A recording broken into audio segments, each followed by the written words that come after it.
시청자 여러분 안녕하십니까? BTV 대구 뉴스입니다. 첫 소식입니다. 대구 228 기념공원에 마련된 헌혈의 집이 22년간의 운영을 마치고 역사 속으로 사라지게 됐습니다. 두 개 층을 합해 고작 26평에 불과한 협소한 공간이지만 10년 전에는 헌혈자 수 전국 1위를 기록한 곳이기도 합니다. 김민재 기자가 보도합니다. 대구 동성로에 있는 헌혈의 집 228 기념 중앙공원센터. 간판 위로 더 이상 운영을 하지 않는다는 현수막이 내걸렸습니다. 지난 2003년 개소한 이곳은 세월이 흐르면서 공간이 협소해지고 건물이 노후화되면서 더 이상 운영이 힘들어졌기 때문입니다.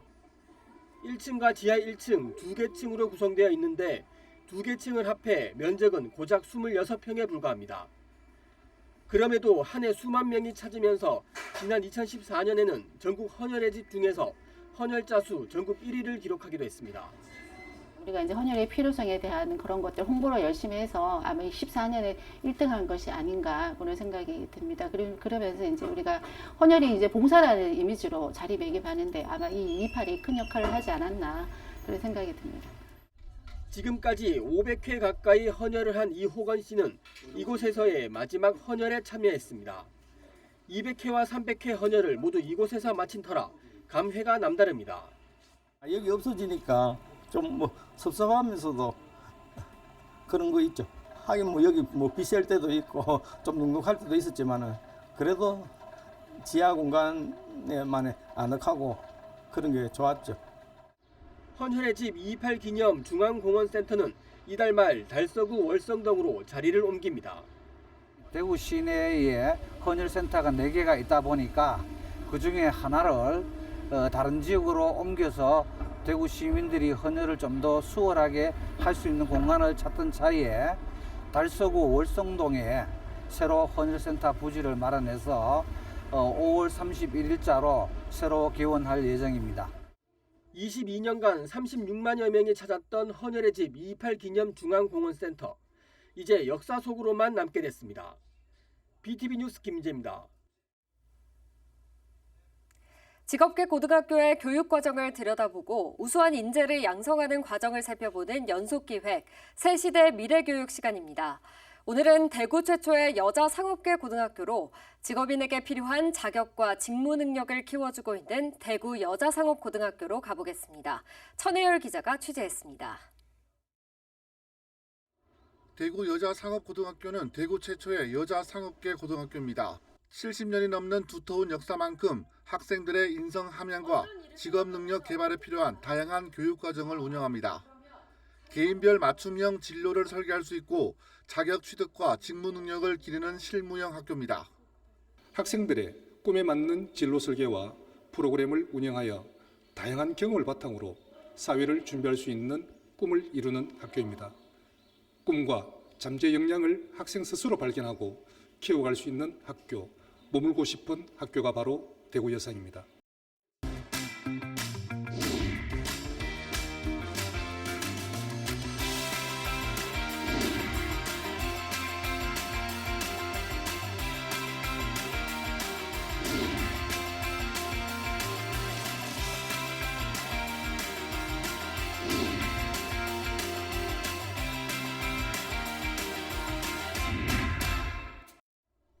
대구 여자상업고등학교 콘텐츠 크리에이터과는 10년이 넘는 교육 노하우를 갖고 있습니다. 유튜브나 웹툰 작가를 꿈꾸는 학생들은 여기에서 촬영이나 편집 기술을 배웁니다. 학교 생활을 다룬 브이로그를 직접 제작하기도 하고 드론을 활용한 수준 높은 영상을 제작해내기도 합니다. 맥시를 사용할 수 있는 것과 그리고 좋은 장비들로 고퀄리티 영상을 수업 시간에 만들 수 있는 것이 가장 좋은 장점인 것 같고 방과 후에도 이제 남아서 자유롭게 실습을 할 수 있는 환경이 좋은 것 같습니다. 대구 여자상업고등학교는 다른 학교에서는 보기 드문 높은 사양의 편집기를 보유하고 있습니다. 학생들은 직접 촬영한 영상을 편집하면서 소셜미디어 기반의 창의적인 1인 미디어 크리에이터로 성장하고 있습니다. 이 모든 게 학교의 전폭적인 지원이 없었다면 불가능한 일입니다. 저희 콘텐츠 크리에이터과로 예를 들자면 여러 촬영 장비와 프로그램이 구비되어 있어 꿈을 펼칠 수 있는 좋은 환경이 조성되어 있습니다. 또한 여러 방과후가 개설되어 있어 학생들이 보충 및 심화 학습을 할 수 있는 것 또한 저희 학교의 장점이라고 생각합니다. 대구 여자상업고등학교는 상업계 고등학교의 전통을 이어받아 재무회계 분야 전문 인재와 금융산업의 변화에 대응할 수 있는 전문 인력을 양성합니다. 회계, 경영, 정보기술 이론을 바탕으로 경영 전반에 걸친 교육과정을 운영하며 일반 기업이나 회계직 공무원, 금융권으로도 많은 졸업생을 배출하고 있습니다. 대구 여자상업고등학교는 지난 70여 년 동안 상업계 여학교의 길을 굳건하게 지켜왔습니다. 상업계 여자 명문학교라는 전통이 말해주듯 우리나라 경제 전반에서 대구 여자상업고등학교의 존재감이 드러나고 있습니다. BTV 뉴스 천혜열입니다.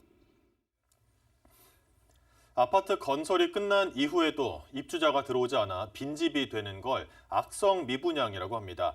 이 악성 미분양, 전국에서 대구가 가장 많습니다. 하지만 지난 4월 말 기준 아파트 분양가가 가장 많이 오른 곳도 대구입니다. 전문가는 앞으로의 가격 전망을 어떻게 바라볼까요? 홍하영 기자의 보도입니다. 최근 1년간 대구 민간 아파트 평균 분양 가격이 올랐습니다. 주택도시보증공사에 따르면 1제곱미터당 평균 분양 가격은 927만 원, 상승폭은 79%로 전국에서 가장 큽니다. 울산과 세종을 제외한 모든 지역에서 민간 아파트 분양가가 올랐습니다. 같은 기간 서울이 248만 원, 대전과 광주가 각각 79만 원, 67만 원 올랐습니다. 대구는 400만 원으로 전국에서 가장 많이 올랐습니다. 전국 평균은 83만 원입니다. 분양가가 높다는 건 수요가 어느 정도 있음을 의미한다고도 볼 수 있습니다. 하지만 국토교통부에 따르면 공사를 끝냈지만 여전히 입주민을 찾지 못한 대구 지역 악성 미분양은 1,306호입니다. 전국에서 가장 많습니다. 부동산 전문가는 수요가 떨어져도 건설사가 분양가를 낮추지 못하는 이유가 있다고 설명합니다. 최근에 건축비가 인상이 많이 했고요. 거기에다가 인건비도 많이 올랐습니다. 거기다 더 특별한 거는 우리가 과거에 비해서 주 52시간제 중대재해법 때문에 건설 공사 기간이 많이 증가했어요. 앞으로는 건설 건축비라든지 분양 가격은 더 지금보다도 더 올라갈 수밖에 없어요. 일부 건설사는 준공 후 미분양을 해소하기 위해 저렴한 가격에 물량을 내놔 입주민과의 갈등을 겪고 있기도 합니다. 올해 대구 아파트 입주 예정 물량은 2만 3천여 호, 내년에는 1만 3천여 호가 예정돼 있습니다. 헬로티비 뉴스 홍하영입니다. 국내 반려동물 양육 추정 인구는 약 1,500만 명, 4명 중 1명꼴인데요. 그런 만큼 관련 산업도 가파르게 성장하고 있습니다. 사회 문화적, 법률적 변화는 물론 신산업 육성까지 이어지고 있습니다. 양진호 기자의 보도입니다. 반려동물 양육 인구 1,500만 명. 또 하나의 가족이 된 반려동물은 이제 사회 문화의 변화를 이끌고 있습니다. 단적인 예가 바로 장례 문화입니다. 예전에는 반려동물이 사망하면 1명이나 2명 정도의 반려동물 보호자가 장례식장을 방문하거나 또는 화장 절차를 위해서 방문하거나 진행했다면 지금은 3대 가족, 모든 가족이 한 자리에 모여서 반려동물 장례 문화의 변화는 관련 직종의 탄생과 발전, 산업의 성숙도에도 영향을 주고 있습니다. 아직도 그냥 사람 위주로만, 이 사람만 위로하면 되겠지라고 생각하시지만 실제로는 그곳에 방문하는 보호자들은 내 자식 같은 반려동물을 얼만큼 안전하게 존중해주고 격식 있게 반려동물의 장례 절차를 진행해줄지를 믿고 맡기는 거기 때문에 각종 스타트업 기업들도 반려동물이라는 블루오션을 놓치지 않았습니다. 반려동물의 털을 분석해 각종 질병 예방까지 할 수 있는 일종의 건강검진 서비스가 최근 인기입니다. 반려동물 건강 관리를 위한 플랫폼 구축과 함께 건강식품 개발 등 기존의 사람이 누렸던 각종 서비스도 발전하고 있습니다. 좀 맞춤형으로 좀 체계를 잡아서 가는 그런 데이터베이스를 좀 확보해서 이제 강아지들별로 좀 맞춤형 어떤 사료나 간식, 그 다음에 그뿐만 아니라 이제 훈련, 그 다음에 어떤 물품들 이런 것까지 이제 추천하는 서비스를 만들려고 지금 하고 있고. 반려동물 양육 인구의 증가는 관련 법률 서비스 시장의 확대로도 이어지고 있습니다. 양육권 다툼이 자녀가 아닌 반려동물 관계에서도 나타나고 있는 겁니다. 이 소송을 진행을 해가지고 상대방으로부터 얻게 되는 이익이 크지 않은 경우가 굉장히 많아요. 그럼에도 불구하고 나는 이 강아지의 이 사건 사고에 대해서 그래도 끝까지 내가 최선을 다해서 뭔가를 해결을 해주는 게 이 강아지나 고양이에 대한 내 반려동물에 대한 그 도리다라고 생각을 하면서 정말 끝까지 가시는 분들이 굉장히 많아졌어요. 동시에 동물권 보호를 위한 법률 서비스도 크게 증가하면서 관련법 변화를 요구하는 목소리도 커지고 있습니다. 그 학대 행위자의 소유권을 제한하거나 박탈을 할 수 있는 근거 규정이 아직은 없다 보니까 항상 뭐 동물보호단체나 시 공무원이 애걸하듯이 소유권 포기 각서를 받아야만 가지고 나올 수 있고 동물을 그렇지 않으면은 이 사람이 아직 뭐 구속이 되는 경우가 그렇게 많지 않다 보니까 아직도 그 학대자 밑에 피학대 동물이 그대로 머물러야 할 경우가 굉장히 많거든요. 반려동물 양육 인구의 증가와 관련 산업의 성장, 뒤따르는 사회 문화, 인식의 변화까지 또 하나의 가족 반려동물이 사회 전반에 다양한 영향을 미치고 있습니다. BTV 뉴스 양진호입니다. 만물이 소생하는 봄, 그중에서도 5월은 다양한 생물들의 기념일이 있는 달입니다. 5월 11일은 철새의 날, 22일은 생물 다양성의 날, 그리고 25일은 물고기 이동의 날인데요. 하지만 인간의 편의를 위해 만든 인공 구조물 때문에 이런 생물들의 이동권이 제약을 받고 있습니다.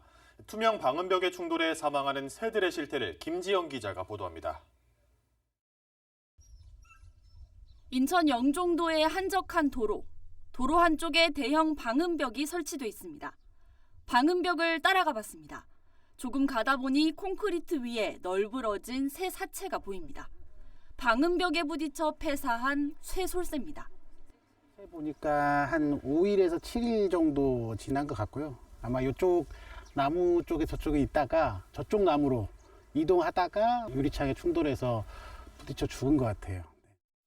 100여 미터 가다 보니 또 다른 새 사체가 발견됩니다. 몸에 새로 줄무늬가 있는 이 새 이름은 박새입니다.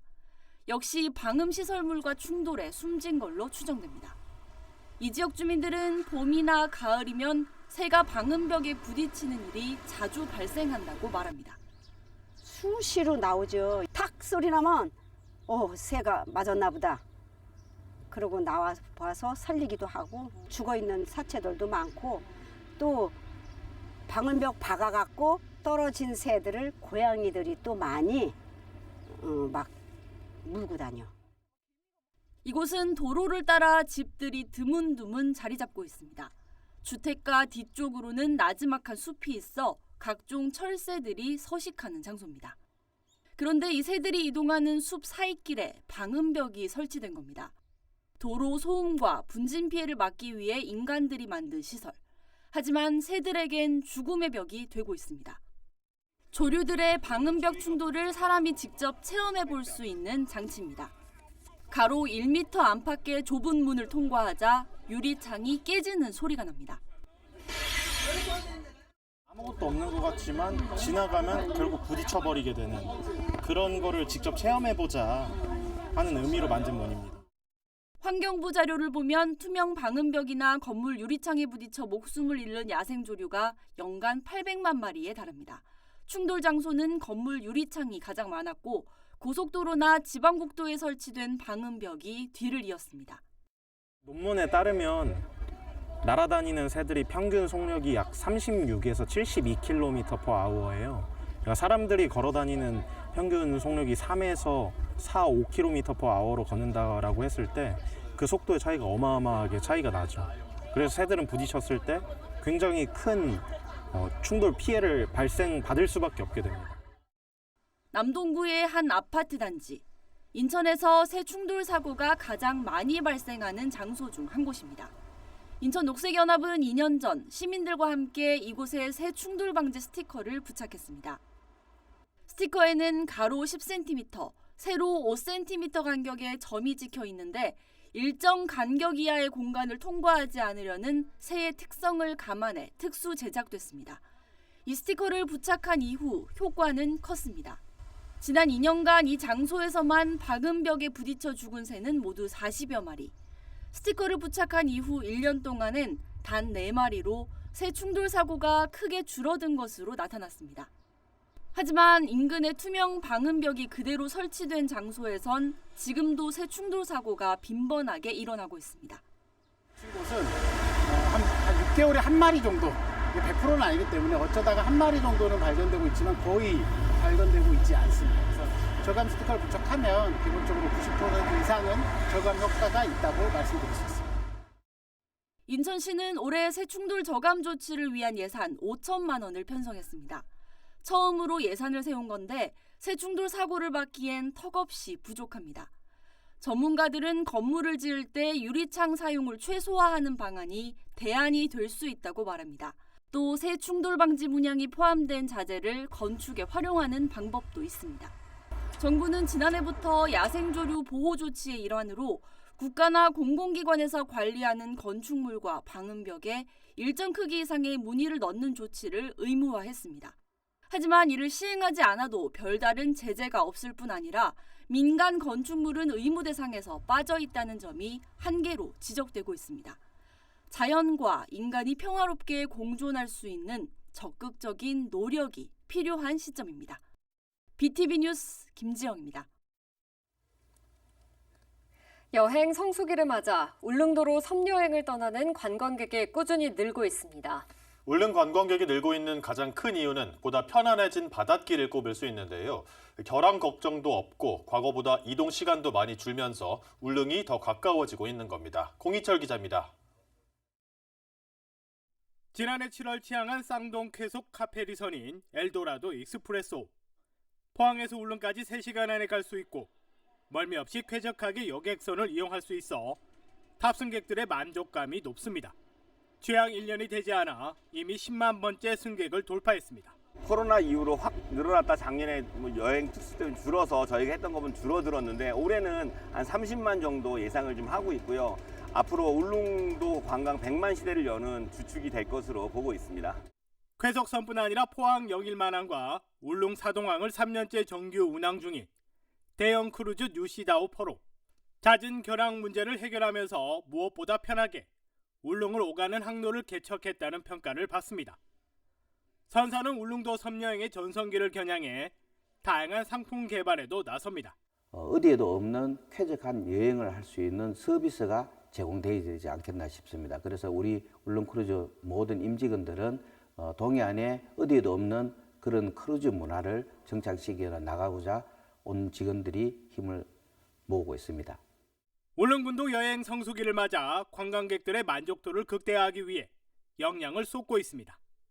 울릉을 대표하는 관광지를 정비하고 대표 축제 준비도 꼼꼼히 챙기고 있습니다.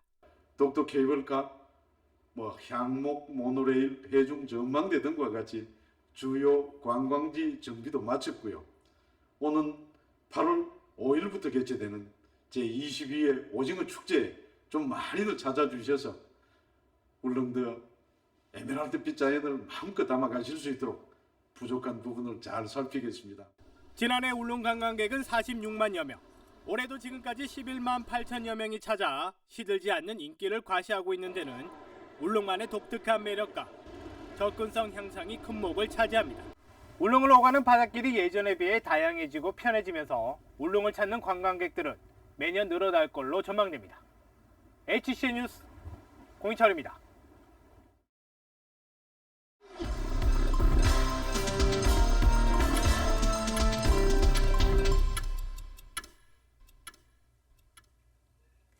대구시가 내년도 신규 공무원 임용시험 때부터 거주 요건을 폐지하기로 했습니다. 이는 전국 17개 시도 가운데 서울에 이어 두 번째입니다. 기존에는 대구시 공무원이 되려면 과거 3년 이상 대구에 거주해야 한다는 조건이 있었습니다. 시는 공직을 희망하는 전국 각 지역의 우수한 인재들이 지역에 유입될 것을 기대하고 있습니다. 전국에서 미분양 아파트 수가 가장 많은 대구에 다음 달에는 총 2,500여 가구의 아파트 입주 예정 물량이 쏟아집니다. 부동산 R114가 조사한 자료를 보면 다음 달 입주 예정인 대구 지역 아파트 물량은 총 2,540가구로 비수도권에서 가장 많습니다.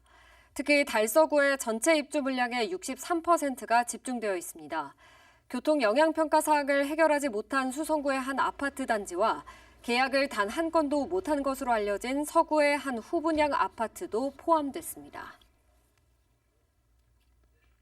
서구 학교 밖 청소년 지원센터에 소속된 청소년 전원이 지난달 치러진 검정고시에서 전원 합격했습니다. 검정고시 응시 인원은 초등학교 졸업 2명, 고등학교 졸업 56명, 총 58명으로 모두가 학력을 취득해 상급학교 진학을 할 수 있게 됐습니다. 서구 학교 밖 청소년 지원센터는 1:1 학습 멘토링과 인터넷 강의 지원 등 학교 밖 청소년들이 학업에 대한 의지를 실현할 수 있도록 필요한 서비스를 제공하고 있다고 밝혔습니다.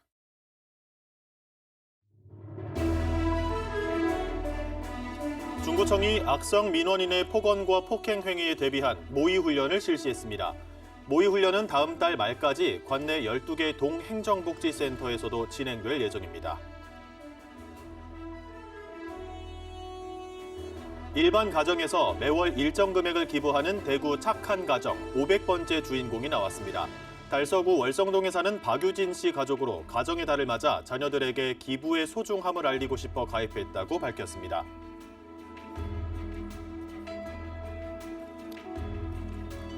달서구가 광명 한방병원을 아동학대 전담 의료기관으로 지정했습니다. 이에 따라 달서구에 있는 아동학대 전담 의료기관은 모두 6곳으로 늘어났습니다.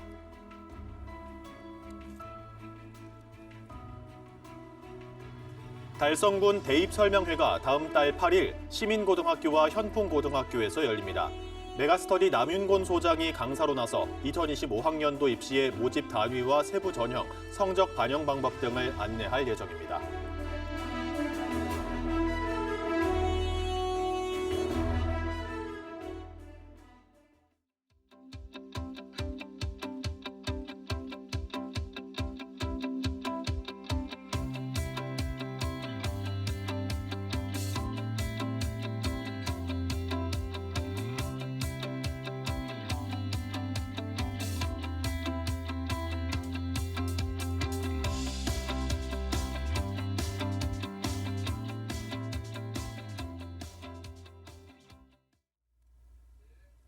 저희는 시청자에게 더 힘이 되는 뉴스로 다시 찾아뵙겠습니다. 시청해주신 여러분 감사합니다.